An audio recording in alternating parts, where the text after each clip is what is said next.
Hi guys, this है Aditya from spoken English Guru channel. आप सभी का स्वागत है प्रेपोजिशंस के इस वीडियो लेक्चर में। गाइस, आज इस वीडियो लेक्चर में हम सभी प्रेपोजिशंस के बेसिक कॉन्सेप्ट को समझेंगे। जिस तरह से किसी भी बिल्डिंग को मजबूत बनाने के लिए उसके बेस को मजबूत बनाना पड़ता है, ठीक उसी तरह से आज इस वीडियो लेक्चर में आप प्रेपोजिशंस पे अपने बेसिक्स को मजबूत करेंगे। और फ्यूचर में जब मैं प्रेपोजिशंस के एक्सटेंसिव कॉन्सेप्ट्स को आपके सामने कवर करूंगा तो धीरे धीरे प्रेपोजिशंस के यूसेज पे आप एक्सपर्ट हो जाएंगे।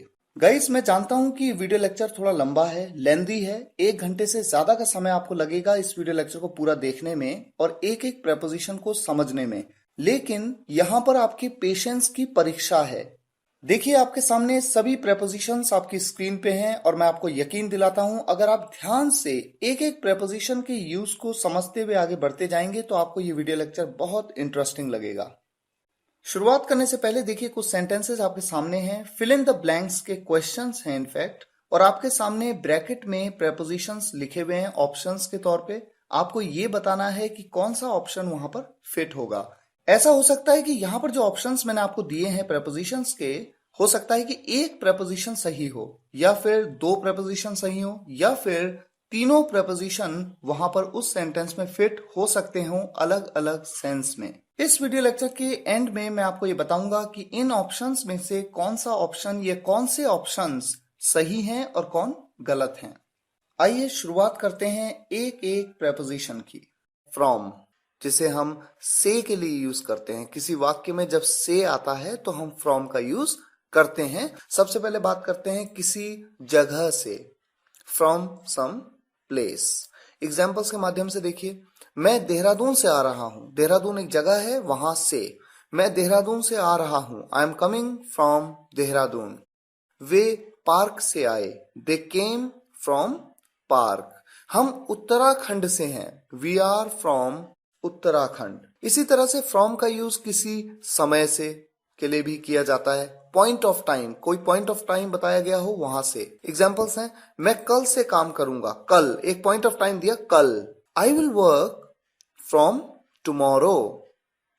राम 10 बजे से काम करेगा, Ram will work from 10 o'clock। मैं 10 से 5 बजे तक काम करता हूं, आई वर्क फ्रॉम 10 to 5। इसी तरह से फ्रॉम का यूज किसी सोर्स से भी किया जाता है, किसी स्रोत से, फ्रॉम एनी सोर्स। एग्जाम्पल के तौर पे, मैंने राम से ये सुना। देखिए, किससे सुना? राम से। कौन है मेरा स्रोत जिससे मैंने इस बात को सुना? वो स्रोत है मेरा राम, वो सोर्स है मेरा राम। मैंने राम से ये सुना, I heard it from Ram. मैंने ये किताब से लिखा। कौन है मेरा सोर्स? किताब, book. I wrote it from the book. वो दुकान से खरीद रहा है। कहां से खरीद रहा है? दुकान से। कौन है उसका सोर्स? दुकान। He is buying it from the shop. वो दुकान से ये खरीद रहा है। Of, OFF, of. देखिए, किसी सतह से अलग होना। किससे? सतह से। जब कोई ऑब्जेक्ट किसी सतह से अलग होता है तो वहां पर ऑफ का प्रयोग किया जाता है। ये बात उदाहरण के माध्यम से आप बेहतर समझ पाएंगे। अगर मैं कहूं कि पेन को टेबल से उठा लो, कहां से उठा लो? टेबल से। तो देखिए, जब पेन को उठाया जाएगा तो वो टेबल की सतह से अलग होगा। तो यहां पर से के लिए ऑफ का यूज किया जाना चाहिए। इसी तरह माना मैं कहूं कि बंदर पेड़ से कूदा, तो पेड़ से कूदा। जब वो पेड़ से कूदेगा तो बंदर पेड़ की सतह को छोड़ेगा। तो पेड़ से, यहां पर से के लिए ऑफ का यूज होना चाहिए। ये बात हम अभी उदाहरण के माध्यम से बेहतर समझ पाएंगे। फिलहाल देखिए, वाहन से उतरने को गेट ऑफ कहते हैं, यह हम सभी जानते हैं। और जब विमान एयरपोर्ट से उड़ता है तो उड़ते वक्त उसको टेक ऑफ कहते हैं। ऐसा क्यों कहते हैं? क्योंकि वाहन से उतरते वक्त आप वाहन की सतह को छोड़ते हैं और एयरपोर्ट से उड़ते वक्त विमान एयरपोर्ट की सतह को छोड़ता है। यही कॉन्सेप्ट है जिसकी वजह से ऑफ का प्रयोग किया जाता है। अब देखिए, उदाहरण आपके सामने है। मैंने मोबाइल को बिस्तर से उठाया। जब मैं मोबाइल को बिस्तर से उठाऊंगा तो वो बिस्तर एक सतह है, उस सतह को वो छोड़ेगा। कौन छोड़ेगा? मोबाइल। तो ऑब्जेक्ट जब सतह को छोड़ता है और वहां पर से आता है किसी वाक्य में, तो ऑफ का प्रयोग किया जाना चाहिए, फ्रॉम का नहीं। क्योंकि हम अक्सर जानते हैं से के लिए फ्रॉम का यूज बड़ा कॉमन है, लेकिन यहां पर ऑफ का यूज करना सही ग्रामर है। I picked the mobile off the bed. बंदर पेड़ से कूदा। Monkey jumped of the tree. मैं स्क्रीन से धूल हटा रहा हूं। जब मैं धूल को हटाऊंगा तो धूल के पार्टिकल्स यानी धूल जो है वो स्क्रीन की सतह को छोड़ेगा। I am wiping of the screen. इसी तरह के कुछ एग्जाम्पल्स हैं। टेबल से कप हटा दो। कप को टेबल से हटा दो। तो देखिए, जब कप को हटाया जाएगा तो वो टेबल की सतह को छोड़ेगा। Move the cup off the table. पत्ते पेड़ से गिर रहे हैं। Leaves are falling off the tree. वो बस से उतर रहा है। He is getting off the bus. जब भी किसी वाक्य में निश्चित समय के साथ से लग करके आता है, जैसे 2 बजे से, 5 बजे से, 10 बजे से, या 2015 से, 2016 से, 2009 से, या सुबह से, दोपहर से, इस तरह से जब निश्चित समय के साथ से लग करके आता है तो किस तरह से सिंस का प्रयोग से के लिए किया जाना चाहिए। सुबह 2 बजे से तो हम कहेंगे सिंस 2 AM। दोपहर के 2 बजे से सिंस 2 PM। और केवल अगर हम कहें 2 बजे से सिंस 2 o'clock। 1998 से सिंस 1998। 2005 से सिंस 2005। 2009 से सिंस 2009। तो इसी तरह से अगर कोई भी साल हम कहें तो सिंस का प्रयोग किया जाएगा। Since Monday, since Tuesday, since Wednesday, since Thursday, since Friday, since Saturday, since Sunday. सुबह से सिंस मॉर्निंग। शाम से सिंस इवनिंग। दोपहर से सिंस आफ्टरनून। और रात से सिंस नाइट। कल से सिंस यस्टरडे। परसों से बीता हुआ परसों, सिंस डे बिफोर यस्टरडे। अगर मैं कहूं बचपन से सिंस चाइल्डहुड, या सिंस बर्थ, जन्म से। Since that day. Since that day मतलब उस दिन से। Since my dad was born. तो देखिए, कब से? जब मेरे पिताजी का जन्म हुआ था तब से। Since my dad was born. Example देखिए, राम 4 बजे से घूम रहा है। घूम रहा है, ये प्रेजेंट परफेक्ट कॉन्टिन्यूअस टेंस का एक एग्जाम्पल है। प्रेजेंट परफेक्ट कॉन्टिन्यूअस टेंस के बारे में हमने इसके रिस्पेक्टिव वीडियो लेक्चर में डिटेल में समझा है, इसलिए उसको हम यहाँ पर रिपीट नहीं करेंगे। सेंटेंस को यहाँ पर सिंस के माध्यम से आपको समझाया जा रहा है। राम 4 बजे से घूम रहा है। Ram has been walking since 4। Since 4 कह देने से क्लियर है कि 4 बजे से बात हो रही है। आप चाहें तो आप कह सकते हैं सिंस 4 o'clock। मैं सुबह से खेल रहा हूं। I have been playing since morning. वो कल से यहां है। She has been here since yesterday. Neha दोपहर से रो रही है। Neha has been weeping since noon. मैं तब से पढ़ रहा हूं। I have been studying since then. तब से के लिए सिंस देन। मम्मी 5 बजे से घर पर हैं। Mom is at home since 5 o'clock। 5 बजे से। देखिए, फॉर का प्रयोग सेंटेंसेस में किन किन सिचुएशंस में किया जाता है। सबसे पहले तो ड्यूरेशन ऑफ टाइम के साथ। दूसरा पर्पस के लिए जब ऐसा सेंस आए किसी सेंटेंस में। एक्सचेंज के लिए, जब हम किसी के बदले कुछ एक्सचेंज करते हैं। सबसे पहले बात करते हैं ड्यूरेशन ऑफ टाइम की। अवधि के साथ किस तरह से का प्रयोग किया जाए और किस तरह से फॉर का यूज वहां पर होता है। फॉर 2 seconds, 2 सेकंड से। फॉर 2 minutes, 2 मिनट से। फॉर 2 hours, 2 घंटे से। फॉर 2 days, 2 दिन से। फॉर 2 weeks, 2 हफ्ते से। फॉर 2 months, 2 महीनों से। फॉर 2 years, 2 सालों से। फॉर 2 centuries, 2 सदियों से। फॉर अ लॉन्ग, काफी देर से। फॉर अ वाइल, कुछ देर से। तो फॉर का मतलब क्या हो रहा है? से। कब से? किसी अवधि से। फॉर मैनी डेज, कई दिनों से। फॉर मैनी आवर्स, कई घंटों से। फॉर मैनी मंथ्स, कई महीनों से। और फॉर मैनी ईयर्स, कई सालों से। एग्जाम्पल आपके सामने है। परफेक्ट कॉन्टिन्यूअस टेंस में, प्रेजेंट, पास्ट और फ्यूचर के परफेक्ट कॉन्टिन्यूअस टेंस में डिटेल में इस बारे में समझा है, फिर भी हम यहाँ पर इसे आपको उदाहरण के माध्यम से बता रहे हैं। राम 2 घंटे से घूम रहा है। Ram has been walking for 2 hours. 2 घंटे से। मैं काफी देर से खेल रहा हूं। I have been playing for a long. वो 10 मिनट से यहां थी। She had been here for 10 minutes. Neha 2 दिन से कह रही है। Neha has been saying for 2 days. मैं कई दिनों से पढ़ रहा हूं। I have been studying for many days. मम्मी कुछ देर से घर पर हैं। Mom is at home for a while. कुछ देर से, फॉर अ वाइल। इसी तरह से फॉर का प्रयोग पर्पस के लिए किस तरह से किया जाता है। देखिए, कोई पर्पस, कोई उद्देश्य के लिए, पढ़ने के लिए, देखने के लिए, मेरे लिए या अपने लिए, इस तरह के वाक्यों में प्रयोग होता है। कैसे? मैं पढ़ाई के लिए दिल्ली जा रहा हूं। I am going Delhi for study. वो पैसों के लिए यहां आया। किसके लिए आया? पैसों के लिए। पर्पस क्या है? पैसा। ही केम हियर फॉर मनी।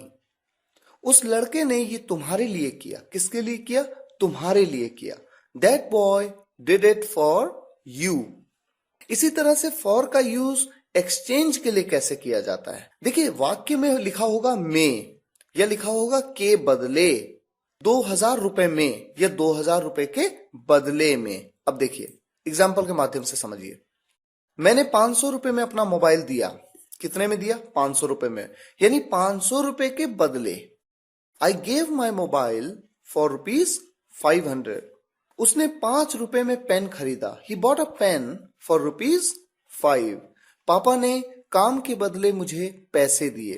किसके बदले दिए? काम के बदले। पापा gave me money for work. काम के बदले मतलब फॉर वर्क। बाय का प्रयोग किस तरह के वाक्यों में किया जाता है? 4 अलग अलग सिचुएशंस में। जब किसी वाक्य में द्वारा का सेंस हो, द्वारा का प्रयोग किया गया हो, से का प्रयोग किया गया हो, तक का प्रयोग हो, या बगल में का प्रयोग हो।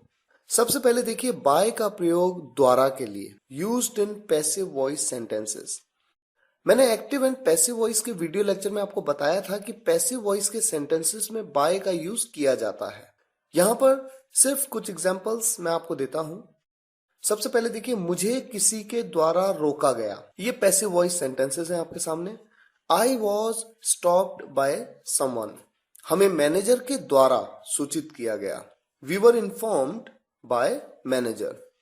उसे मम्मी के द्वारा डांटा गया। He was scolded by mom. तो इस तरह से बाय का यूज द्वारा के लिए पैसिव वॉइस सेंटेंसेस में किया जाता है। बाय का प्रयोग से के लिए कब किया जाता है? से, to travel by some vehicle, किसी वाहन से सफर करना। जैसे मैं कहूं बस से, बाय बस, ट्रेन से, बाय ट्रेन, ऑटो से, बाय ऑटो। इस तरह से जब किसी वाहन से हम कहते हैं तो बाय का प्रयोग किया जाता है। एग्जाम्पल्स हैं, मैंने बस से यात्रा की। आई ट्रेवल्ड बाय बस। वो दोपहर की फ्लाइट से आ रहा है। He is coming by noon flight. मैं बाइक से जिम जा रहा था। I was going to gym by bike. तो बाय का प्रयोग से के लिए जब किसी वाहन से की बात की गई हो। अब देखिए, बाय का प्रयोग तक के लिए, जब किसी वाक्य में तक आता है समय के साथ, तो बाय का प्रयोग किया जाता है। एग्जाम्पल्स हैं, मैं 4 बजे तक निकलूंगा। I will leave by 4 o'clock। हम ये सुबह तक निपटा लेंगे। We will finish it by morning. मैं शाम 7 बजे तक जिम जाता हूं। I go to gym by 7 PM। इसी तरह से देखिए, बाय का प्रयोग बगल में के सेंस में। जब भी किसी वाक्य में बगल में आता है, किसी के बगल में, जैसे राम के बगल में श्याम, सीता के बगल में गीता, बगल में, तो वहां पर बाय का यूज किया जा सकता है। नेक्स्ट टू, एडजेसेंट और बिसाइड, इन तीनों का प्रयोग बगल में के लिए किया जाता है। आज हम बाय का प्रयोग बगल में के लिए इस वीडियो लेक्चर में देख रहे हैं। मैं उसके बगल में खड़ा था। I was standing by him. उसके बगल में, बाय हिम। तुम्हारे बगल में कौन बैठा है? Who is sitting bye you? वो मेरे बगल में रहता है। He lives by my house, यानी वो मेरे घर के बगल में रहता है। Lives by my house। तो यहां पर by की जगह आप next to, adjacent और beside का प्रयोग कर सकते हैं। with, WITH, with का प्रयोग किस तरह के वाक्यों में किया जाता है, ये बात हम इस वीडियो लेक्चर के माध्यम से समझेंगे। दो सिचुएशंस में, जब किसी वाक्य में से का सेंस आए, के द्वारा, या किसी वाक्य में के साथ का सेंस आए, तो विद का प्रयोग किया जाता है। सबसे पहले बात करेंगे विद का प्रयोग से के लिए। किसी चीज का प्रयोग करके कुछ करना, perform a task with the help of something. किसी चीज को यूज करते हुए कुछ करना किस तरह से, देखिए उदाहरण आपके सामने है। मैंने चाकू से केक काटा। चाकू से आया, किससे काटा केक? चाकू से। चाकू का यूज करते हुए, चाकू का प्रयोग करते हुए मैंने केक काटा। I cut the cake with a knife. Aman नीले पेन से लिख रहा है। किससे लिख रहा है? नीले पेन से। नीले पेन का प्रयोग करते हुए। Aman is writing with blue pen. उसने पत्थर से चिड़िया को मारा।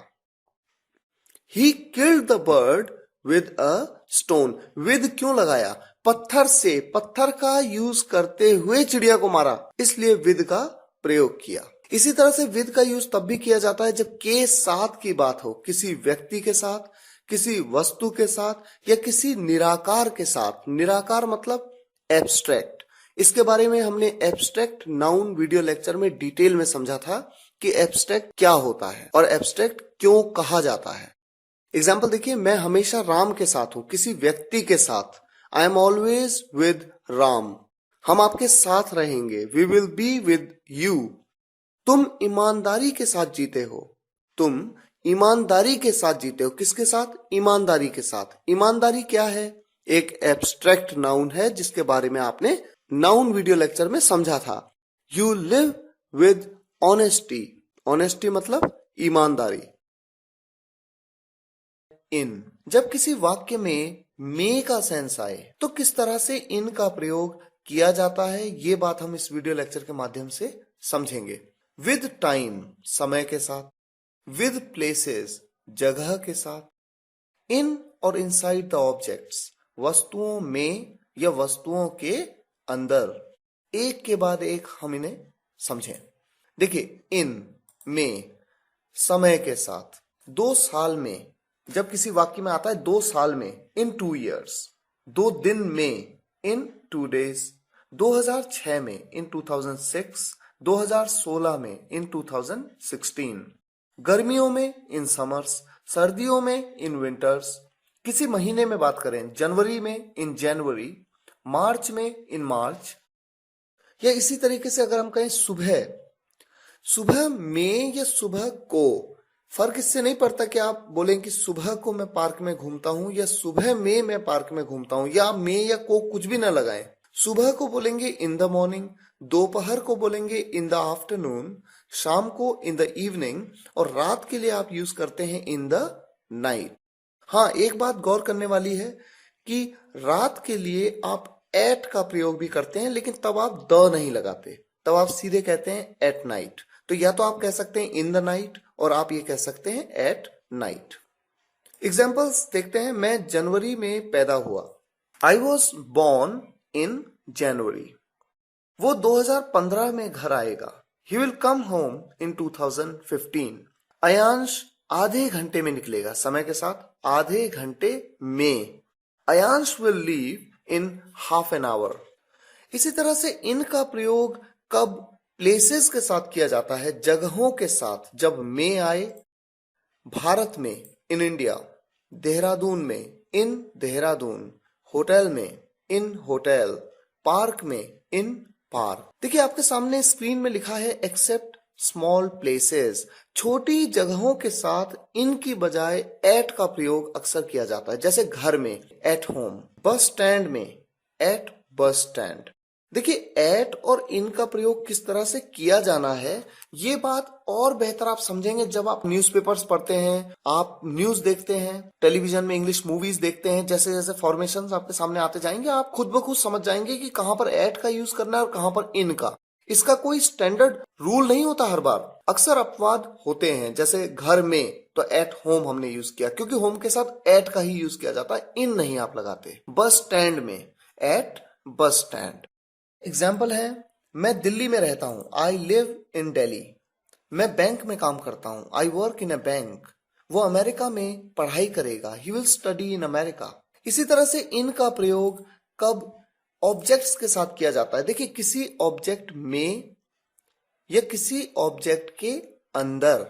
ऑब्जेक्ट में बोला तो जैसे मान लीजिए मैं कहूं मोबाइल में, अब मोबाइल भी तो एक ऑब्जेक्ट है, मोबाइल में। और इसी तरह से जैसे मैं कहूं कि एलमिरा में, अलमारी में, तो एलमिरा में, एलमिरा एक एनक्लोज्ड स्ट्रक्चर है जो चारों तरफ से बंद है, उसके अंदर तो इन द एलमिरा। इस तरह से आप इसे समझ सकते हैं। उदाहरण देखिए, मैंने कंप्यूटर में फोटो देखी, कंप्यूटर के अंदर फोटो फिजिकल फॉर्म में रखी नहीं हुई है, लेकिन कंप्यूटर में जो सॉफ्टवेयर है उसमें फोटो है, तो ऑब्जेक्ट में है, दैट्स इट। आप ये ना समझिए कि ऑब्जेक्ट के अंदर, कोई कंप्यूटर के अंदर फिजिकली कोई फोटो नहीं पड़ी हुई है जैसे आप देख रहे हैं। मैंने कंप्यूटर में फोटो देखी, I saw the pic in computer. ये गाना तुम्हारे मोबाइल में है, this song is in your mobile. हमने ये किताब में पढ़ा, कहां पढ़ा? किताब में। किताब एक ऑब्जेक्ट है, उसमें पढ़ा। We read it in the book. At, at, जिसे किस सेंस में यूज किया जाता है? जब किसी वाक्य में पर का सेंस हो, पर या में। किन किन सिचुएशंस में? विद पॉइंट ऑफ टाइम, किसी निश्चित समय के साथ एट का प्रयोग। विद स्मॉल प्लेसेस, छोटे जगहों के साथ में एट का प्रयोग। विद नाइट और नून, नाइट के साथ या नून के साथ। वाइल टेलिंग द कॉस्ट, आप किसी वस्तु का मूल्य बताते हैं तब एट का प्रयोग किया जाता है। विद अ फेस्टिवल और इवेंट, किसी फेस्टिवल या किसी इवेंट के साथ किस तरह से एट का प्रयोग किया जाता है। देखिए सबसे पहले देखिए विद पॉइंट ऑफ टाइम, निश्चित समय के साथ। एग्जाम्पल्स आपके सामने हैं। मैं 2 बजे पैदा हुआ था, I was born at 2 o'clock। एक निश्चित समय बताया, वहां पर एट का प्रयोग आपने किया।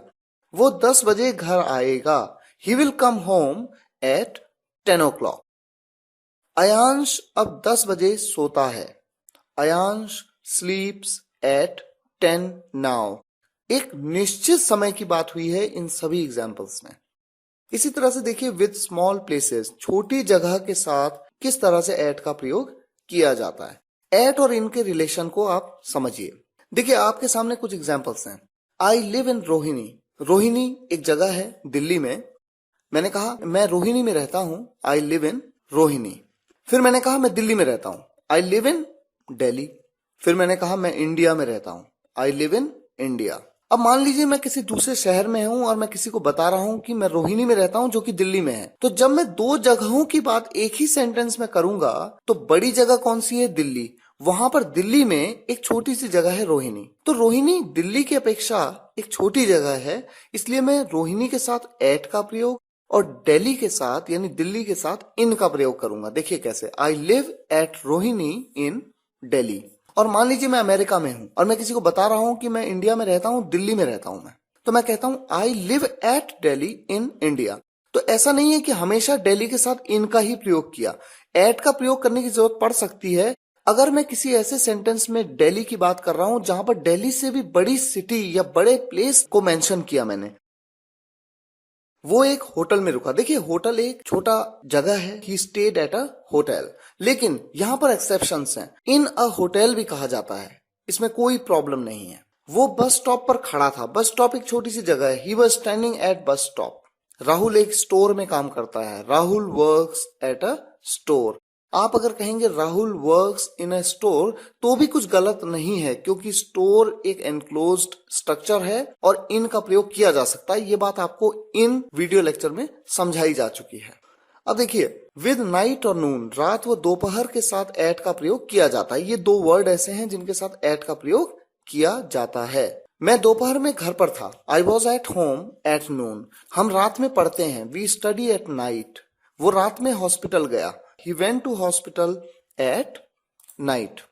इसी तरह से देखिए एट का प्रयोग कब किया जाता है? वाइल टेलिंग द कॉस्ट, मूल्य बताने के लिए। एग्जाम्पल देखिए, यह फल 80 रुपए किलो बिक रहा है। This fruit is selling at ₹80 पर केजी।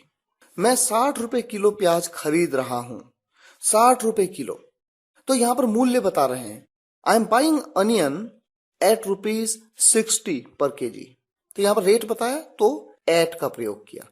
इसी तरह से किसी भी फेस्टिवल, त्योहार के साथ या किसी खास अवसर के साथ आप एट का प्रयोग करते हैं। मैं होली पर घर आऊंगा। होली में देखिए, होली में या दिवाली में, I will come home at Holi. पापा दिवाली में वहां जाएंगे। Papa will go there at Diwali. हम जन्मदिन पर आए थे। We had come at birthday. Birthday एक अवसर है, एक ओकेजन है, एक इवेंट है। और होली और दिवाली क्या है? फेस्टिवल्स हैं। तो फेस्टिवल्स के नाम के साथ एट का प्रयोग किसी अवसर या किसी ओकेजन के साथ, किसी इवेंट के साथ आप एट का प्रयोग करते हैं। ऑन, अपॉन और ऑन टू। देखिए, जब वाक्य में के ऊपर या पर का सेंस आता है तो किस तरह से ऑन, अपॉन और ऑन टू का यूज होना है, ये बात उदाहरण के माध्यम से इस वीडियो लेक्चर में आप समझेंगे। सबसे पहले बात करते हैं ऑन के प्रयोग की। के ऊपर या पर के लिए ऑन का प्रयोग कब होता है? एक ऑब्जेक्ट के ऊपर दूसरे ऑब्जेक्ट का रखा होना या एक ऑब्जेक्ट के ऊपर दूसरे ऑब्जेक्ट का होना, यानी उसके ऊपर। पेन टेबल पर रखा हुआ है। Pen is kept on the table. बहुत ही सिंपल कॉन्सेप्ट है, ये हम अक्सर जानते हैं। वो हाथी के ऊपर बैठा हुआ है। He is sitting on the elephant. किताब लैपटॉप के ऊपर थी। Book was on the laptop. अब देखिए, ऑन का यूज में या को के सेंस में डे और डेट के साथ किस तरह से किया जाता है, एग्जाम्पल्स के माध्यम से समझिए। मैं रविवार को गया। I went on Sunday. वो 20 दिसंबर 2012 को आया था। He had come on 20th December 2012। हम सब सोमवार को आएंगे। कब आएंगे? सोमवार को। We all will come on Monday. तो इस तरह से हमने ऑन का प्रयोग समझा, एक तो किसी चीज के ऊपर और दूसरा में या को के सेंस के लिए डे और डेट के साथ में। अब हम देखते हैं अपॉन और ऑन टू के सेंस को। के ऊपर या पर के लिए अपॉन और ऑन टू का प्रयोग किया जाता है, लेकिन तब जब कोई ऑब्जेक्ट गतिशील अवस्था में यानी मूवमेंट के साथ में, मूविंग पोजीशन में दूसरे ऑब्जेक्ट के ऊपर आ जाता है। एग्जाम्पल के तौर पे देखिए, झाड़ू अपने आप टेबल पर आ गया। झाड़ू नीचे पड़ा हुआ था, झाड़ू अपने आप हिला मूविंग पोजीशन में और उसके बाद वो टेबल के ऊपर आ गया। तो अपने आप टेबल पर आ गया यानी अपने आप टेबल के ऊपर आ गया। The broom came upon the table by itself. वो हाथी के ऊपर कूदेगा। किस पर कूदेगा? हाथी के ऊपर। तो देखिए, वो नीचे है, अब वो हाथी के ऊपर कूदेगा, तो वो मूवमेंट के साथ में हाथी के ऊपर जाएगा। He will jump on to the elephant. मैं घोड़े के ऊपर कूदा। I jumped on to the horse. Movement के साथ में। टू का प्रयोग किस तरह के वाक्यों में किया जाता है? जब सेंस हो को का, किसी जगह को। और टूवर्ड्स का प्रयोग तब किया जाता है जब किसी वाक्य में सेंस हो की तरफ का। मैं स्कूल जा रहा हूं। कहां जा रहा हूं? स्कूल। स्कूल को। I am going to school. Yashi हमारे घर आ रही है। Yashi is coming to our home. वो हॉस्पिटल जा रहा है। He is going to hospital. यहां पर तीनों वाक्यों में हमने टू के प्रयोग को समझा। इसी तरीके से टूवर्ड्स का यूज किस तरह से किया जाता है? देखिए, मैं स्कूल की ओर जा रहा हूं। मैं स्कूल की ओर जा रहा हूं यानी मैं स्कूल की तरफ जा रहा हूं। ये जरूरी नहीं कि मैं स्कूल जा रहा हूं।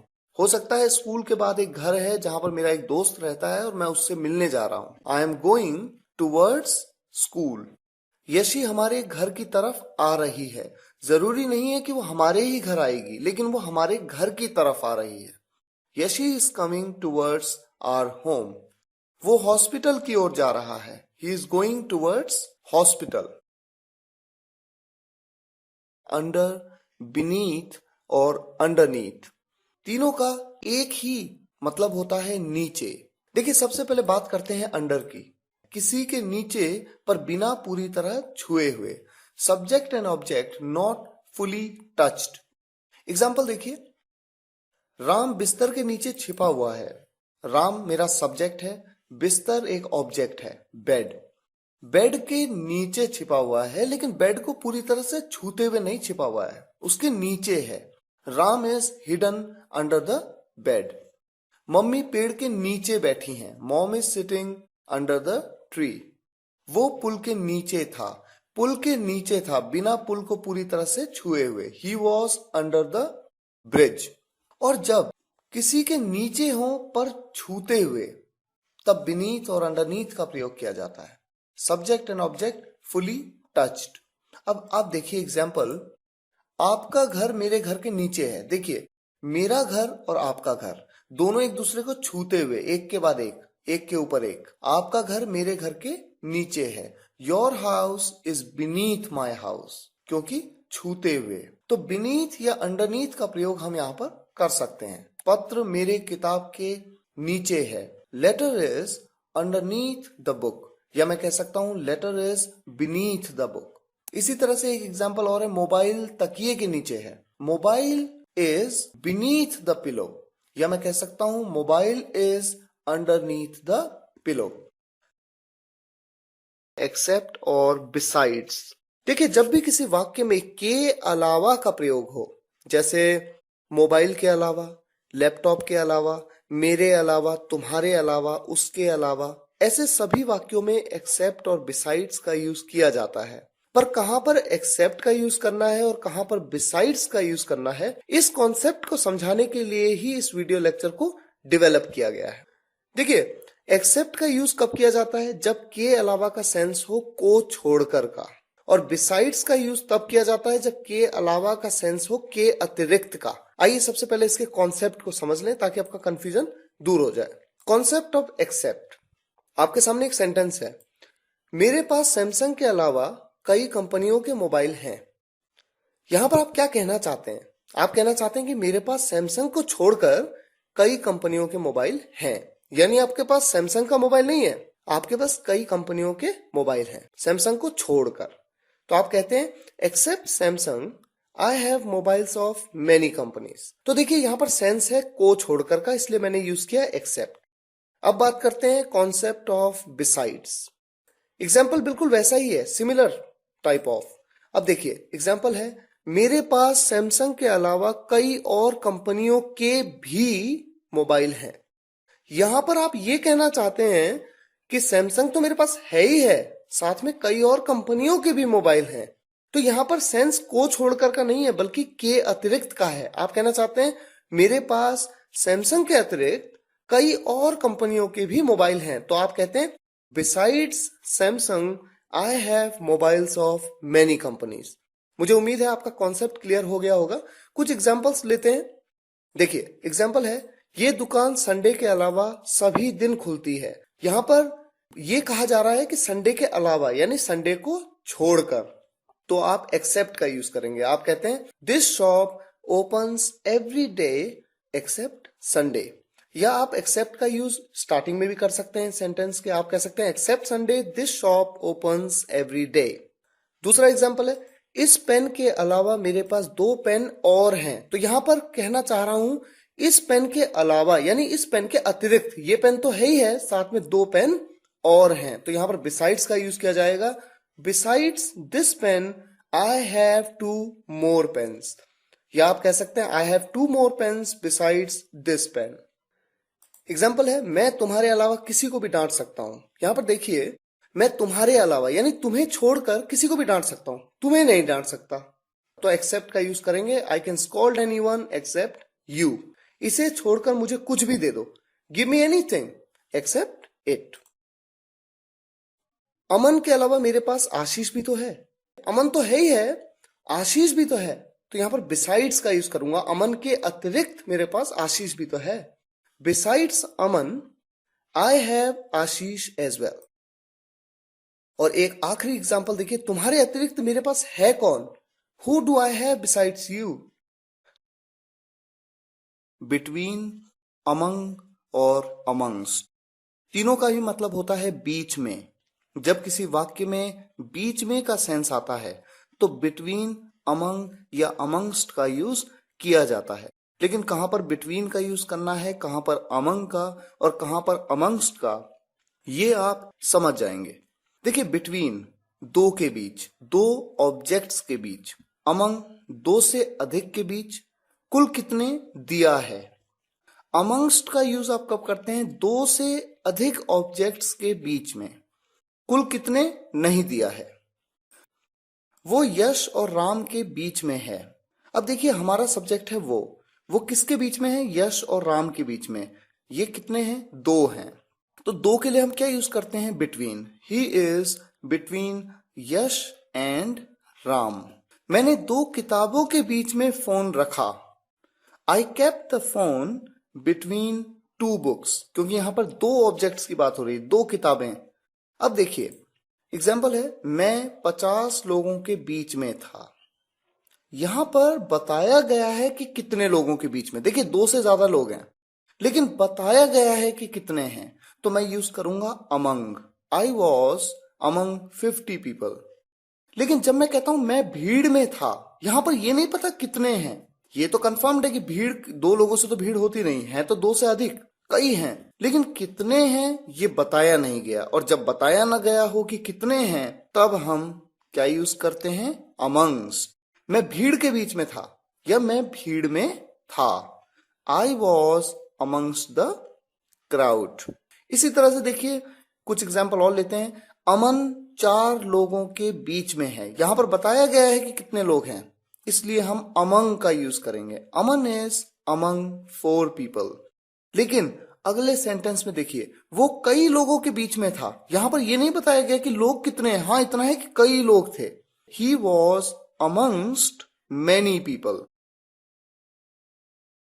ओवर। देखिए, दो तरह के वाक्यों में ओवर का प्रयोग किया जाता है।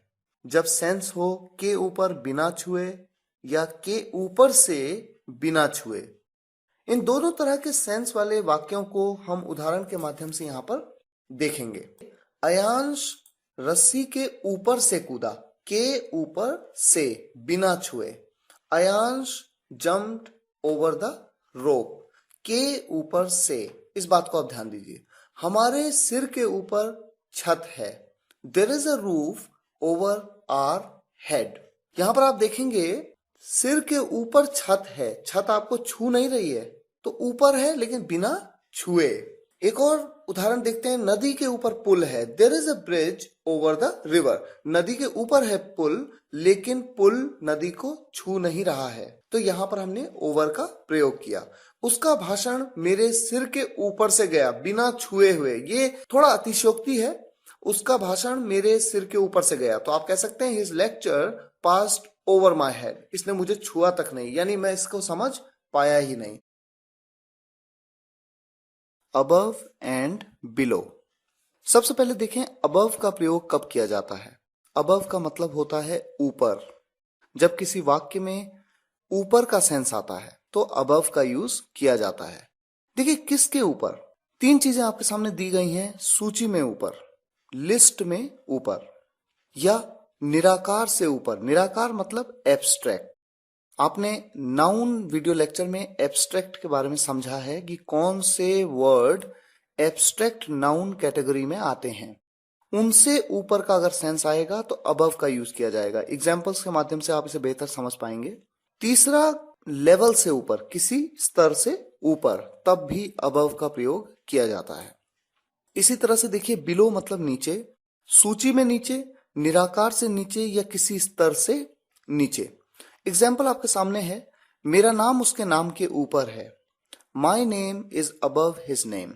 देखिए, यहां पर कहां पर ऊपर है, एक लिस्ट है जिसमें मेरा नाम उसके नाम के ऊपर है। तो किसी सूची में, किसी लिस्ट में मेरा नाम उसके नाम से ऊपर है, इसीलिए हमने अबव का यूज किया। पैसा प्यार से ऊपर है। Money is above love. Love abstract noun है। ये बात आप नाउन चैप्टर में समझ चुके हैं। उसकी आंखें पानी के ऊपर थीं। पानी का एक स्तर है, पानी का एक लेवल है, उसके ऊपर हैं उसकी आंखें। हिज आईज वर अबव वाटर। एग्जाम्पल्स के तौर पे देखिए, मेरा देश सबसे पहले है। यानी मेरा देश सभी देशों से सबसे ऊपर है, ये सेंस है यहाँ पर। My country is above all. भूकंप की तीव्रता रिक्टर स्केल में 8 से ऊपर है। Earthquakes magnitude in Richter scale is above 8। 8 क्या है? 8 एक लेवल है, इस लेवल से ऊपर है, तो अबव का यूज किया गया। इसी तरह से हम देखेंगे कि बिलो का यूज कहां किया जाता है। मेरे 10वीं में 70% से नीचे हैं, यानी मेरे जो मार्क्स हैं मैंने 70% से कम स्कोर किया। I scored below 70% in 10th। भूकंप की तीव्रता रिक्टर स्केल में 9 से नीचे है। Earthquakes magnitude in Richter scale is below 9। मेरा नाम राम के नाम के नीचे है। देखिए फिर वही बात, लिस्ट में मेरा नाम राम के नाम के नीचे है, तो नीचे के लिए मैं क्या यूज करता हूं? Below. My name is below Ram's. Ram's कह दिया, यूं तो मैं राम्स नेम कह देता, लेकिन राम्स कह दिया, पता है नाम के बारे में ही बात हो रही है। पैसा प्यार से नीचे है। Money is below love. उसका स्तर तुमसे नीचे है, यानी उसका लेवल तुमसे नीचे है। His level is below yours या बिलो योर लेवल। अप और डाउन बहुत ही सिंपल प्रेपोजिशंस हैं, हम सभी अक्सर जानते हैं। अप का मतलब है ऊपर, डाउन का मतलब है नीचे। एग्जाम्पल देखिए, गुब्बारा ऊपर जा रहा है। Balloon is going up. गुब्बारा नीचे जा रहा है। Balloon is going down. कीमतें बढ़ रही हैं। प्राइसेस आर राइजिंग अप, क्योंकि ऊपर की तरफ कीमतें बढ़ रही हैं, प्राइसेस आर राइजिंग अप। और इसी तरह से कीमतें घट रही हैं, प्राइसेस आर फॉलिंग डाउन। पानी का स्तर नीचे जा रहा है। Water level is going down, या मैं कह सकता हूं पानी का स्तर बढ़ रहा है। बढ़ रहा है मतलब ऊपर जा रहा है। Water level is rising up. Upwards और डाउनवर्ड्स। अपवर्ड्स का मतलब है ऊपर की तरफ या ऊपर की ओर। डाउनवर्ड्स का मतलब है नीचे की तरफ या नीचे की ओर। कुछ एग्जांपल्स लेते हैं। मैं ऊपर की ओर जा रहा हूं, आई एम गोइंग अपवर्ड्स। मैं नीचे की ओर जा रहा हूं, आई एम गोइंग डाउनवर्ड्स। पत्थर को ऊपर की ओर फेंको। Throw the stone. पत्थर को फेंको किस तरफ? ऊपर की तरफ, अपवर्ड्स। पत्थर को नीचे की ओर फेंको। Throw the stone downwards. उसने नीचे की ओर देखा। He looked. उसने देखा किस ओर? नीचे की ओर, डाउनवर्ड्स। गुब्बारा ऊपर की ओर गया। Balloon went upwards. ऑफ का प्रयोग रिलेशन को दर्शाने के लिए किया जाता है, संबंध को दर्शाने के लिए। अबाउट का प्रयोग तब किया जाता है जब हम किसी व्यक्ति, वस्तु या स्थान के बारे में बात करें। और अगो का प्रयोग समय पहले के लिए किया जाता है। किस तरह से किया जाना है ये हम उदाहरण के माध्यम से बेहतर समझ पाएंगे। देखिए सबसे पहले बात करते हैं ऑफ की। कुछ एग्जाम्पल्स लेते हैं। वो राम का भाई है। He is the brother of Ram. Ram का भाई, उसका संबंध राम से है, इसलिए हमने ऑफ का प्रयोग किया। इस सेंटेंस को हम इस तरह से भी बना सकते हैं, he is Ram's brother. Ram apostrophe S brother, Ram का भाई। अपोस्ट्रोफी एस के बारे में मैंने आपको अपोस्ट्रोफी एस के वीडियो लेक्चर में डिटेल में समझाया था, लेकिन यहां पर चूंकि हम ऑफ के बारे में समझ रहे हैं इसलिए हमने इस सेंटेंस को इस तरह से बनाया, he is the brother of Ram. वो 3 भाइयों की बहन है। She is the sister of 3 brothers. यह कुर्सी उस दुकान की है। This chair is of that shop. तो बेसिकली का या की का प्रयोग हुआ। भाइयों की बहन, राम का भाई, उस दुकान की, और हमने यहां पर ऑफ का प्रयोग किया। अब देखिए अबाउट के बारे में सेंटेंसेस हैं। वो मेरे बारे में बात कर रहा है। किसके बारे में? मेरे बारे में। He is talking about me. अगर मैं कहता वो तुम्हारे बारे में बात कर रहा है तो मैं कहता he is talking about you. पापा मेरे बारे में जानते हैं। पापा नोस अबाउट मी। उसके बारे में बात मत करो। Don't talk about him. तो बारे में के लिए अबाउट का प्रयोग। और इसी तरह से अब देखिए अगो का प्रयोग किस तरह से किया जाता है। मैं 2 साल पहले यहां था। I was here 2 years ago। पापा 4 दिन पहले आए थे। पापा हैड कम 4 days ago। वो 36 साल पहले अवार्ड जीता। ही won the award 36 years ago। अक्सर हम देखते हैं कि पहले के लिए बिफोर का भी यूज किया जाता है। यूं तो बिफोर का यूज करने से भी सेंटेंस का सेंस सेम लगता है, कोई ज्यादा फर्क नहीं लगता, लेकिन अगो का प्रयोग करना ज्यादा बेहतर विकल्प है। आप कह सकते हैं मैं 2 साल पहले यहां था। I was here before 2 years। पापा 4 दिन पहले आए थे। पापा हैड कम बिफोर 4 days। वो 36 साल पहले अवार्ड जीता। ही won the award before 36 years। लेकिन अगो कहना चूंकि बेहतर विकल्प है, तो मेरा आपको सजेशन है आप अगो का प्रयोग किया करें जब भी इस तरह का सेंस सेंटेंसेस में आए। ये प्रॉपर इंग्लिश है, करेक्ट इंग्लिश है और प्रेफर्ड इंग्लिश है। इनसाइड और आउटसाइड बहुत ही इजी टॉपिक है। इनसाइड कब यूज होता है? किसी बंद आकृति के अंदर, किसी एनक्लोज्ड स्ट्रक्चर के अंदर। और आउटसाइड कब यूज होता है? किसी बंद आकृति के बाहर, किसी एनक्लोज्ड स्ट्रक्चर के जो चारों तरफ से बंद हो उसके बाहर। जैसे मान लीजिए मैं कहूं उसने घर के अंदर देखा, तो घर के अंदर, घर अपने आप में एक एनक्लोज्ड स्ट्रक्चर है, एक बंद आकृति है। तो he looked inside the house. मैं घर के बाहर था। मैं घर जो एक एनक्लोज्ड स्ट्रक्चर है उसके बाहर था। I was outside the house. मैं घर के अंदर था। I was inside the house. इसी तरह से देखिए वो बाहर खड़ा था। He was standing outside. Computer के अंदर क्या है? What is inside the computer? Computer एक अपने आप में एनक्लोज्ड स्ट्रक्चर है, उसके अंदर कई चीजें हैं। तो मैं पूछता हूं कि कंप्यूटर के अंदर क्या है? What is inside the computer? वो स्कूल परिसर के बाहर था। देखिए स्कूल का जो परिसर है उसकी बाउंड्रीज हैं, उसके बाहर अगर कोई है तो आउटसाइड है और अगर अंदर है तो इनसाइड है। तो मैं कहता हूं वो स्कूल परिसर के बाहर है। वो एक लड़की है। She is outside school premises. With in और विदाउट। सबसे पहले हम बात करेंगे विद इन की। समय अवधि के अंदर, यानी एक ड्यूरेशन के अंदर। एग्जाम्पल देखिए, मैं 5 मिनट के अंदर आऊंगा। 5 मिनट एक ड्यूरेशन है, उसके अंदर। आई will come with in 5 minutes। Ram 10 minute के अंदर पहुंचेगा। Ram will reach with in 10 minutes। वो 2 दिन के अंदर आ रहा है। He is coming with in 2 days। इसी तरह से देखिए विदाउट का प्रयोग, जब किसी वाक्य में सेंस आए के बिना, तो विदाउट का प्रयोग किस तरह से किया जाना है? देखिए उदाहरण, मैं तुम्हारे बिना कुछ नहीं हूं। I am nothing without you. Ram मेरे बिना नहीं जाएगा। Ram will not go without me. उसके बिना हम अकेले हैं। We are alone without him. After का प्रयोग कहां पर किया जाता है? जब किसी वाक्य में के बाद का सेंस आए या पीछे पड़ना का सेंस आए। जैसे हम कहते हैं राम के बाद, आफ्टर राम। या हम कहते हैं पापा के पीछे पड़ना, आफ्टर डैड। किसी के भी पीछे पड़ना। अब देखिए एग्जाम्पल्स के तौर पे, ट्रेन समय के बाद पहुंचेगी। समय के बाद। The train will reach after time. मैं तुम्हारे जाने के बाद आऊंगा। आई will come after you leave. After you leave मतलब जब तुम चले जाओगे उसके बाद। आई will come after you leave. वो राहुल से 10 बजे के बाद मिला। ही मेट राहुल आफ्टर 10। 10 बजे के बाद को मैंने क्या कहा? आफ्टर 10। और अब हम कुछ ऐसे सेंटेंस देखते हैं जहां पर पीछे पड़ना का सेंस आए। वो उस लड़की के पीछे पड़ा हुआ था। He was after that girl. Police चोर के पीछे पड़ी हुई है।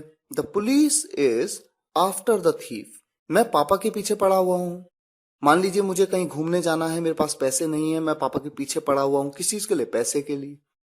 मैं पापा के पीछे पड़ा हुआ हूं। I M after dad. For money, पैसे के लिए। या फॉर मोबाइल, मोबाइल के लिए। फॉर लैपटॉप, लैपटॉप के लिए। मुझे लैपटॉप लेना है, मुझे पैसा चाहिए। I am after dad. जब किसी वाक्य में के पहले का सेंस आए या के सामने का सेंस आए, तो वहां पर बिफोर का यूज किस तरह से किया जाना है, इस वीडियो लेक्चर में हम एग्जाम्पल्स के माध्यम से समझेंगे। देखिए कॉन्सेप्ट के तौर पे, राम से पहले, बिफोर राम। जज के सामने, बिफोर जज। एग्जाम्पल देखिए, ट्रेन समय से पहले पहुंचेगी। The train will reach before time. मैं तुम्हारे जाने से पहले आऊंगा। आई will come before you leave. तुम्हारे जाने से पहले।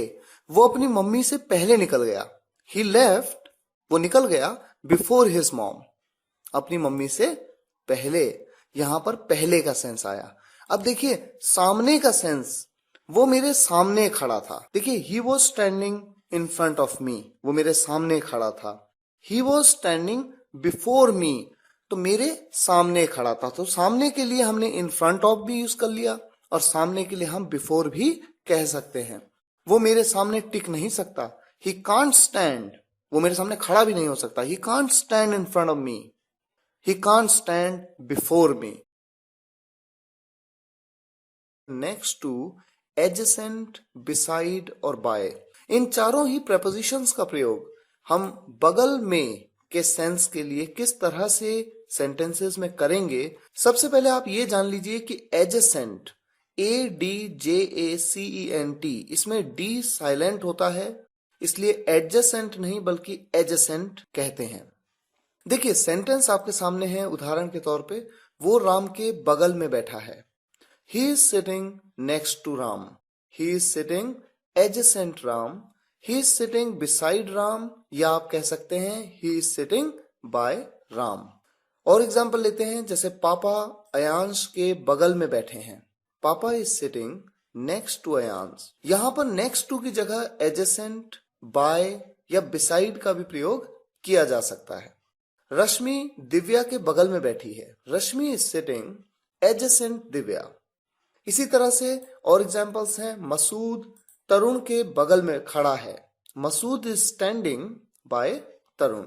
राम मयंक के बगल में बैठा है। Ram is sitting beside Mayank.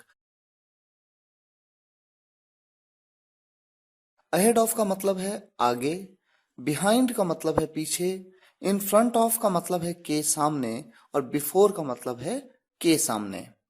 यूं तो बिफोर का एक और मतलब होता है पहले। जब किसी वाक्य में के सामने का सेंस आए या पहले का सेंस आए तो बिफोर का यूज किया जा सकता है, लेकिन के सामने के लिए बिफोर का यूज किस तरह से किया जाए ये हम देखेंगे। सबसे पहले देखिए अहेड ऑफ और बिहाइंड। अहेड ऑफ का यूज आगे के लिए और बिहाइंड का यूज पीछे के लिए। एग्जाम्पल के तौर पे, अयांश अविरत के आगे बैठा है। Ayansh is sitting ahead of अविरत। और अविरत अयांश के पीछे बैठा है। अविरत इज सिटिंग बिहाइंड अयांश। इसी तरह से सामने, फेस टू फेस, जब कोई दो व्यक्ति फेस टू फेस एक दूसरे के सामने बैठे हुए एक दूसरे को देखते हुए, वो राम के सामने खड़ा है। He is standing in front of Ram. He is standing before Ram. ध्यान देने वाली बात यह है कि दोनों का चेहरा एक दूसरे की तरफ है। Confusion between in front of and ahead. सोचिए आप एक लाइन में खड़े हैं और आपके आगे एक आदमी खड़ा है। उसकी पीठ आपकी तरफ है, इसलिए वो आपके आगे है, इसे अहेड कहेंगे। और आप पीछे हैं यानी बिहाइंड। इसी तरह से मान लीजिए जब आप किसी से बात कर रहे हैं तो उसकी पीठ आपकी तरफ नहीं है, बल्कि आप उसको देखते हुए बात कर रहे हैं। वो आपसे फेस टू फेस है। इस स्थिति में, इस पोजीशन में वो आदमी आपके सामने है। सामने मतलब इन फ्रंट ऑफ, जिसमें कि वो और आप एक दूसरे को देख रहे हैं। तो ये है इन फ्रंट ऑफ और अहेड का बेसिक कॉन्सेप्ट। टीचर बच्चों के सामने बैठे हैं। Teacher is sitting in front of the students, क्योंकि टीचर बच्चों की तरफ मुंह करके बैठे हैं। रश्मि दिव्या के आगे बैठी है। रश्मि की पीठ दिव्या की तरफ है। दिव्या रश्मि के पीछे है। तो यहां पर हम कहेंगे Rashmi is sitting ahead of Divya. Right to, left to, immediate right to और इमीडिएट लेफ्ट टू का कॉन्सेप्ट। देखिए सबसे पहले बात करेंगे राइट टू के कॉन्सेप्ट की। दाईं ओर, जब किसी वाक्य में आता है दाईं ओर, तो आपको यूज करना है राइट टू, या फिर आप कह सकते हैं to the right of. Example देखिए आपके सामने है, वो यशी के दाईं ओर बैठा है। He is sitting right to Yashi, या फिर आप कह सकते हैं he is sitting to the right of Yashi. आपको ध्यान ये देना है कि या तो आप राइट टू कहें या आप कहें टू द राइट ऑफ। ये नहीं कि आप कभी ऑफ हटा दें या टू हटा दें, ये बिल्कुल गलत हो जाएगा। फॉर्मेशन का आपको ध्यान रखना है। इसी तरह से बाईं ओर के लिए आप क्या यूज कर सकते हैं, लेफ्ट टू या to the left of. Example आपके सामने है, वो यशी के बाईं ओर बैठा है, he is sitting left to Yashi, और you can say he is sitting to the left of Yashi. अब देखिए, हो सकता है आप एक क्लास में बैठे हैं, 4 स्टूडेंट आपके राइट में बैठे हैं, 3 स्टूडेंट आपके लेफ्ट में बैठे हैं। अगर मैं आपसे पूछूं कि आपके राइट में कौन बैठा है, तो आप राइट में तो चारों स्टूडेंट बैठे हैं, तो आप चारों के नाम लेंगे। लेकिन अगर मैं कहूं इमीडिएट राइट टू में कौन है, इमीडिएट राइट कौन है आपके, तो इमीडिएट राइट वो है जो बगल में दाईं ओर है, तब आप वहां पर इमीडिएट राइट टू का कॉन्सेप्ट लगाते हैं। देखिए, इमीडिएट राइट टू का मतलब है बगल में दाईं ओर, जो बिल्कुल आपके बगल में बैठा है वही आपके इमीडिएट राइट टू है।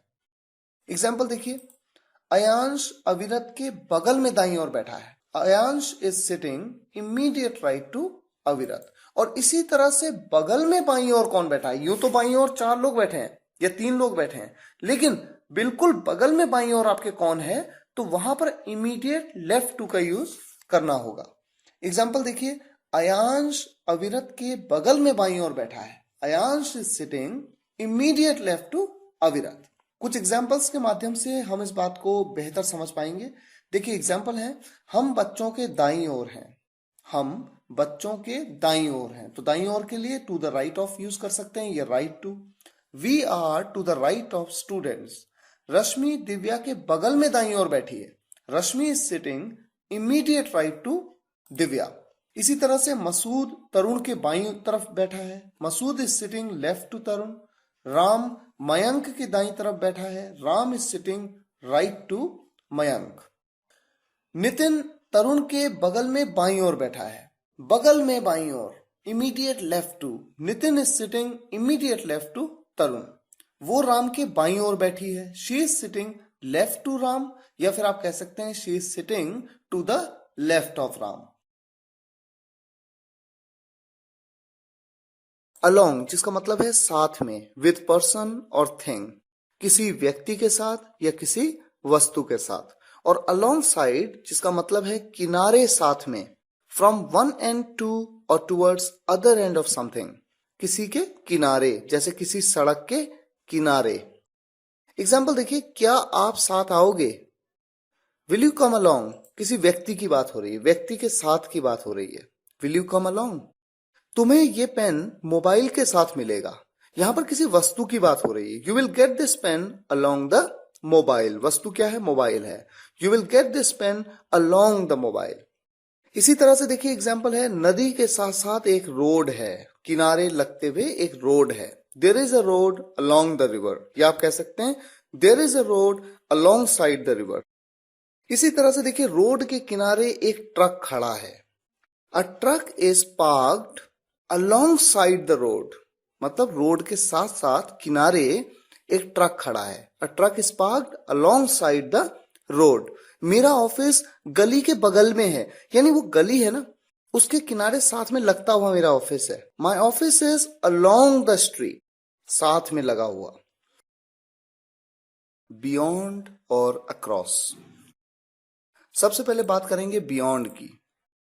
जब किसी वाक्य में के पार या के आगे का सेंस आए तो बियॉन्ड का यूज किया जाता है 2 सिचुएशंस में। एक तो जो दिख न रहा हो उसके पार, और दूसरा जिसे छू या देख नहीं सकते, यानी एब्स्ट्रैक्ट, उसके पार। आइए सेंटेंसेस के माध्यम से हम इस बात को समझें। देखिए, कुछ सेंटेंसेस आपके सामने हैं। इस पहाड़ के उस पार एक मंदिर है जो हमें दिख नहीं रहा। There is a temple beyond this mountain. उस नदी के पार क्या है, what is beyond that river. जिंदगी के आगे कुछ नहीं है, there is nothing beyond life. देखिए, जिंदगी के आगे, जिंदगी क्या है, लाइफ क्या है, एक एब्स्ट्रैक्ट नाउन है, तो उसके आगे यानी उसके पार, इसीलिए हमने यहां पर बियॉन्ड का यूज किया। इसी तरह से देखिए कुछ सेंटेंसेस और हैं, हमारी सोच के परे भी चीजें हैं। There are things beyond our imagination. Imagination क्या है? एक एब्स्ट्रैक्ट नाउन है, तो इसके पार बोलेंगे तो क्या कहेंगे? बियॉन्ड। इसके पार एक जंगल था, there was a forest beyond it. प्यार के आगे कुछ नहीं है, there is nothing beyond love. तो बियॉन्ड का यूज दो सिचुएशंस में किया गया, एक तो जो दिख ना रहा हो उसके पार, और एक एब्स्ट्रैक्ट के पार, एब्स्ट्रैक्ट नाउन के पार। इसी तरह से देखिए अक्रॉस का यूज। अक्रॉस का मतलब भी होता है के पार, किसी वस्तु या स्थान के पार। यहां पर देखिए वस्तु या स्थान के पार बोला तो वो वस्तु या स्थान हमें दिख रहा है उसके पार। मैं तैर के नदी पार कर सकता हूं, I can swim across the river, क्योंकि नदी हमें दिख रही है उसके पार, अक्रॉस द रिवर। मेरा घर सड़क के उस पार है, सड़क दिख रही है हमें, my home is across the road, वो सड़क के पार खड़ा है, he is standing across the road. During, जिसका मतलब होता है के दौरान, इन अ ड्यूरेशन ऑफ टाइम। मैं छुट्टियों के दौरान दिल्ली में था, I was in Delhi during vacations. हम ब्रेक के दौरान उससे मिलेंगे, वी विल मीट हिम, हम उससे मिलेंगे ड्यूरिंग द ब्रेक। इसी तरह से कुछ एग्जाम्पल्स और हैं, मैंने पढ़ाई के दौरान नौकरी की, मतलब नौकरी तो कर रहा था साथ ही साथ पढ़ाई भी कर रहा था, तो पढ़ाई के दौरान मैंने नौकरी की। I worked during studies. वो दिल्ली के दौरे के दौरान आए, यानी जब वो दिल्ली में दौरा करने आए थे, विजिट करने आए थे, तो उस दौरान वो आए। He came during the visit of Delhi. Opposite और अगेंस्ट। सबसे पहले बात करेंगे ऑपोजिट की। किस तरह के वाक्यों में ऑपोजिट का प्रयोग किया जाता है? जब किसी वाक्य में के सामने का सेंस आए, या फिर उल्टा, विपरीत। मेरे घर के सामने, ऑपोजिट माई होम। तुम्हारे घर के सामने, ऑपोजिट योर होम। तुम्हारी दुकान के सामने, ऑपोजिट योर शॉप। इसके विपरीत। देखिए जब हम विपरीत का सेंस किसी वाक्य में देखते हैं तो ऑपोजिट का यूज करते हैं, तो ऑपोजिट के बाद टू या ऑफ का प्रयोग किया जाता है। ऑपोजिट टू इट या ऑपोजिट ऑफ इट। जैसे मेरी सोच के विपरीत, ऑपोजिट ऑफ माई थिंकिंग। तुम्हारी सोच के विपरीत, ऑपोजिट ऑफ योर थिंकिंग। इसी तरह से देखिए अगेंस्ट का प्रयोग किस तरह के वाक्यों में किया जाता है? जब किसी वाक्य में विरुद्ध या खिलाफ का सेंस आता है। मेरे खिलाफ, अगेंस्ट मी। मेरे विरुद्ध, अगेंस्ट मी। राहुल के खिलाफ या राहुल के विरुद्ध, अगेंस्ट राहुल। एग्जाम्पल्स आपके सामने हैं। मेरा घर उस दुकान के ठीक सामने है, my home is opposite that shop. सामने के लिए हमने ऑपोजिट का यूज किया। वो तुम्हारे सामने खड़ा था, he was standing opposite you. वो आपके कहे का उल्टा करता है। उल्टा करता है यानी विपरीत करता है। यहां पर हम कह सकते हैं he does opposite of what you say. He does opposite of what you say. इसी तरह से देखिए उसकी सोच मेरी सोच के विपरीत है। His thinking is opposite mine, या आप कह सकते हैं ऑपोजिट ऑफ माई थिंकिंग। तुम मेरे ठीक सामने बैठोगे, you will sit opposite to me. वो पक्का इसका उल्टा ही करेगा, he must do its opposite. इसी तरह से अगेंस्ट के यूसेज के लिए कुछ एग्जाम्पल्स हम लेते हैं। वो मेरे खिलाफ उसे भड़का रहा है, he is provoking him against me. क्या तुम मेरे विरोधी हो? Are you against me? क्या तुम मेरे विरोधी हो का मतलब क्या तुम मेरे अगेंस्ट हो, क्या तुम मेरे विरोध में हो? अमन मेरे विरुद्ध नहीं हो सकता, Aman can't be against me. Out of, इसका प्रयोग दो तरह की सिचुएशंस में होता है। देखिए पहला है बाहर निकलना या जगह को छोड़ना, टू गो आउट और टू लीव अ प्लेस। और दूसरा है इतनी संख्या में से, out of certain numbers. Example है मैं अपने घर से बाहर निकल रहा हूं, I am getting out of my home. घर से बाहर, आउट ऑफ माई होम। वह दिल्ली से बाहर जा चुका है। He has gone out of Delhi. Delhi से बाहर, आउट ऑफ दिल्ली। तो किसी से बाहर निकल जाना या बाहर चले जाना। राहुल के 100 में से 90 नंबर आए। 100 में से 90। मैंने आपको दूसरा सिचुएशन बताई, आउट ऑफ सर्टेन नंबर। तो 100 में से 90। Rahul scored 90 out of 100। इसी तरह के एग्जाम्पल और देखिए, यहां से बाहर निकलो, गेट आउट ऑफ हियर। वहां 8 में से केवल एक ही विद्यार्थी है। 8 में से केवल एक। There is only 1 student out of 8। 10 में से 3 के पास मोबाइल थे। 3 out of 10 had mobiles. THROUGH, through. जब किसी वाक्य में से दो तरह की सिचुएशंस, किसी चीज के आर पार देखना या किसी चीज से गुजरना, इन दोनों सिचुएशंस में थ्रू का प्रयोग किया जाता है। एग्जाम्पल देखिए, मैं खिड़की से तुम्हें देख सकता हूं। यहां पर आप खिड़की से आर पार देखने की बात कर रहे हैं। मैं खिड़की से तुम्हें देख सकता हूं। खिड़की से यानी खिड़की के द्वारा तुम्हें देख सकता हूं। I can see through the window. I can see through the window. उसने मुझे इस छेद से देखा। देखिए, आर पार देखा। He saw me through this hole. अब देखिए नेक्स्ट एग्जाम्पल है, मैं गली से गुजर रहा था। तो गुजरना, मैंने आपको बताया किसी के आर पार गुजरना। I was passing through a street. तो किसी चीज के आर पार देखना या किसी चीज से गुजरना, दोनों केसेस में आप थ्रू का यूज करते हैं। हम सुरंग से गए। We went through an underpass. Aman खिड़की से झांक रहा है। Aman is peeping through the window. झांकने को पीप कहते हैं, PEEP। पानी इस पाइप से गुजरा। Water passed through this pipe. Through out और अराउंड। जैसा कि आप देख सकते हैं, थ्रू आउट का मतलब लिखा है सारा या पूरा, और अराउंड का मतलब लिखा है चारों ओर या आसपास। क्योंकि जहां पर भी सारा या पूरा का सेंस आएगा वहां पर थ्रू आउट का प्रयोग, और जहां पर चारों ओर या आसपास का सेंस आएगा वहां पर अराउंड का यूज किया जाना चाहिए। हमने सारी रात काम किया। We worked throughout the night. सारी रात। मैं मम्मी पापा को जिंदगी भर प्यार करूंगा। I will love my mom dad through out the life. जिंदगी भर मतलब सारी जिंदगी। इसी तरह से देखिए एग्जाम्पल है आपके सामने, पृथ्वी सूर्य के चारों ओर घूमती है। चारों ओर।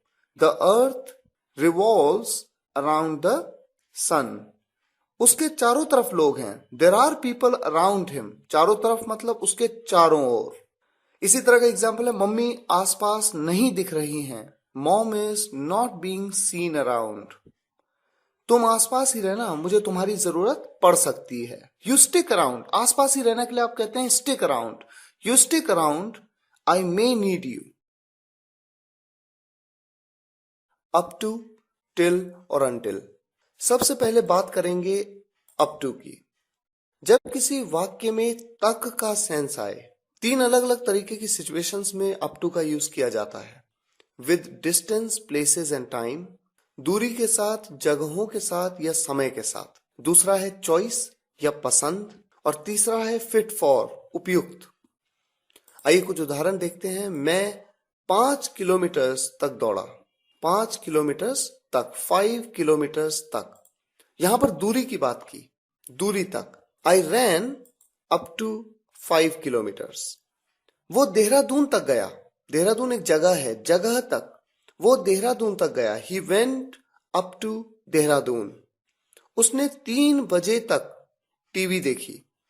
ही watched television up to 3 o'clock। अगर सुबह के 3 बजे तो 3 AM, और शाम के 3 बजे तो 3 PM।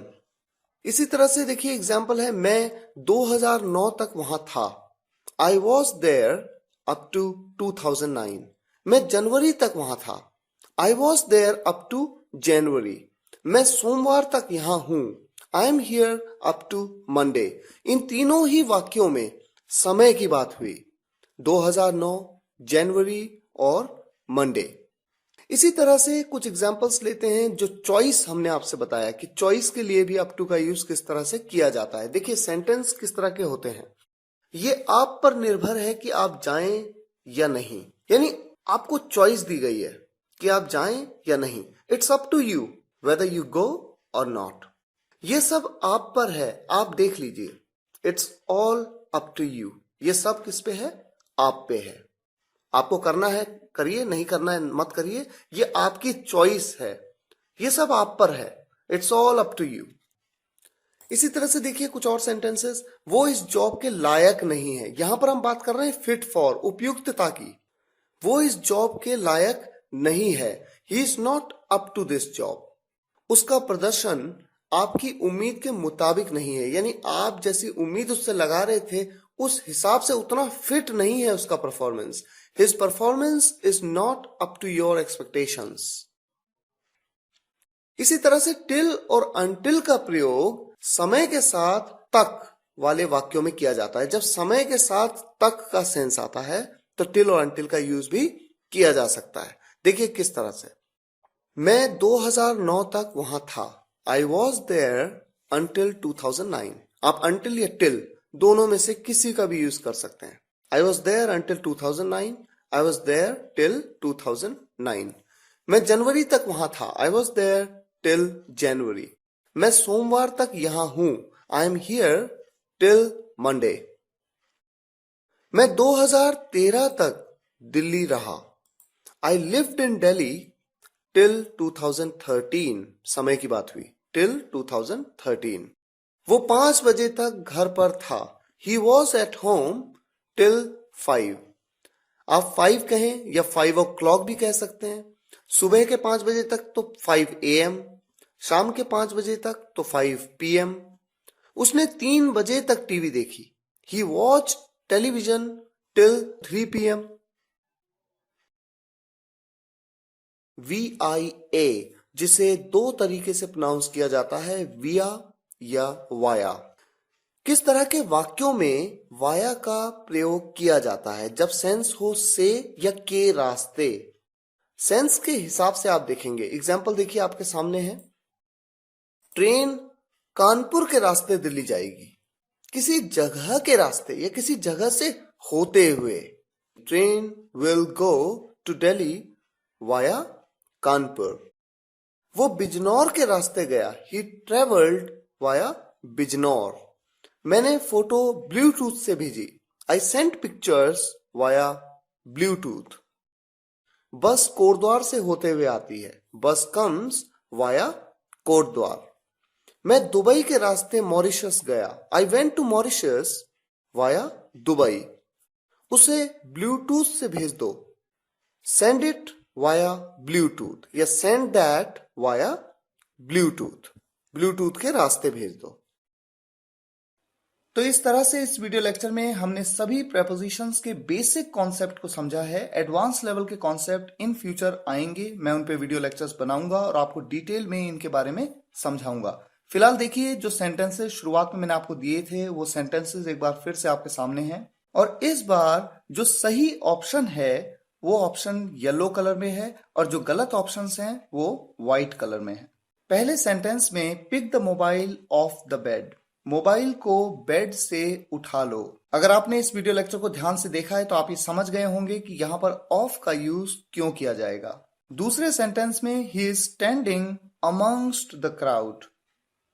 तीसरे सेंटेंस में तीनों प्रेपोजिशन फिट हो सकते हैं, सिचुएशन अलग अलग होंगी। आई जम्प्ड ऑन द एलिफेंट। मान लीजिए आप छत पे खड़े हैं, टेरेस पे खड़े हैं और नीचे रोड में एलिफेंट चल रहा है और अगर आप उसके ऊपर जंप करते हैं तो चूंकि आप ऊपर से उसके ऊपर जंप कर रहे हैं तो ऐसे केस में आप ऑन का यूज कर सकते हैं। इसी तरह से मान लीजिए कि एलिफेंट खड़ा है और जैसा कि आप हाई जंप में करते हैं कि रस्सी के ऊपर से कूदते हैं बिना रस्सी को छुए हुए, और अगर आप एलिफेंट के ऊपर से कूद जाते हैं बिना एलिफेंट को छुए हुए तो ओवर का आप वहां पर यूज कर सकते हैं। आई जम्प्ड ओवर द एलिफेंट। इसी तरह से मान लीजिए कि आप एलिफेंट के सामने खड़े हैं। एलिफेंट की हाइट तो ऊंची होती है, अंडरस्टूड है कि वो आपसे ऊपर है। ऐसे केस में अगर आप उसके ऊपर जंप करते हैं तो वहां पर ऑन टू का यूज आप करेंगे। I jumped on to the elephant. Sentence number 4, यहां पर तीनों ऑप्शन बिल्कुल सही हैं। मान लीजिए आपको कहना है कि संडे को ये दुकान खुलती है तो आप कहते हैं this shop opens on Sundays. अगर आपको ये कहना है कि संडे के अलावा ये दुकान खुलती है यानी और दिनों में खुलती है तो आप कहते हैं this shop opens except Sundays. और मान लीजिए आपको ये कहना है कि संडे को भी खुलती है और दिनों में भी खुलती है, तो आप कहते हैं this shop opens besides Sundays. Sentence number 5, I will come home at Holi. Sentence number 6, there is a road alongside the river या adjacent द रिवर। रिवर के किनारे साथ में या रिवर के बगल में, दोनों ऑप्शन आप यूज कर सकते हैं। आप बोलना क्या चाहते हैं इस बात पे डिपेंड करता है। Next sentence, love is above the money. Next sentence, his house is beneath my house. उसका घर मेरे घर के नीचे है, नीचे छूते हुए, दोनों सरफेस एक दूसरे को टच हैं पूरी तरह से, ऐसे केस में आप बीनीथ का यूज करते हैं। Next sentence, the letter is beneath the pillow या अंडरनीथ द पिलो। ये बात मैंने आपको इस वीडियो लेक्चर में बताई, अंडर, बीनीथ और अंडरनीथ के कॉन्सेप्ट में। Next sentence, there is a river beyond the mountain. Beyond और अक्रॉस के कॉन्सेप्ट में आपको मैंने ये बताया कि बियॉन्ड और अक्रॉस दोनों का यूज के पार के लिए किया जाता है, लेकिन बियॉन्ड का यूज तब किया जाता है जब आप किसी चीज को देख नहीं सकते उसके पार। Next sentence, he lives at Dilshad Garden in Delhi. ये बात एट और इन के रिलेशनशिप में मैं कवर कर चुका हूं इस वीडियो लेक्चर में। मुझे उम्मीद है ये वीडियो लेक्चर आपको पसंद आया होगा, और अगर आपने इस वीडियो लेक्चर को ध्यान से नहीं देखा है तो एक बार फिर से देख लीजिए, क्योंकि बेसिक कॉन्सेप्ट को अगर आप क्लियर नहीं करेंगे तो इन फ्यूचर जब मैं एक्सटेंसिव कॉन्सेप्ट्स को, एडवांस लेवल पे कॉन्सेप्ट्स को लेके आऊंगा तो आपको दिक्कत होगी। फिर मुलाकात होगी नेक्स्ट वीडियो लेक्चर में। Thank you so much for watching guys, take care and good bye.